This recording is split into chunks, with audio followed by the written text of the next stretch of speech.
ভেনেজুয়েলার উপকূল থেকে একটি জ্বালানি তেলের ট্যাংকার জব্দ করার পর ভেনেজুয়েলার বিরুদ্ধে জলদস্যুতার অভিযোগ এনেছে যুক্তরাষ্ট্র। ওয়াশিংটনের হোয়াইট হাউসে এক সংবাদ সম্মেলনে ট্রাম্প কথা জানান। এ সময় ট্রাম্প বলেন, জব্দ করা ট্যাংকারগুলোর মধ্যে সবচেয়ে বড় এটি। এ নিয়ে পরে বিস্তারিত জানানো হবে। আন্তর্জাতিক সংবাদ মাধ্যম রয়টার্স বলছে, যুক্তরাষ্ট্রের কোস্টগার্ডের নেতৃত্বে পরিচালিত অভিযানে জ্বালানি তেলবাহী ওই ট্যাংকার জব্দ করা হয়। সাম্প্রতিক বছরগুলোয় ক্যারিবীয় অঞ্চলে নিজেদের সামরিক অবস্থান ক্রমেই জোরদার করেছে যুক্তরাষ্ট্র।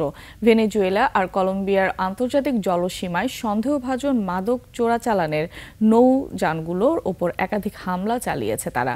এটাকে মাদক বিরোধী অভিযানের অংশ বলছে ওয়াশিংটন। তবে ভেনেজুয়েলা সরকারের অভিযোগ, প্রেসিডেন্ট নিকোলা মাদুরোর সরকারকে উৎখাত করা ট্রাম্পের চূড়ান্ত লক্ষ্য।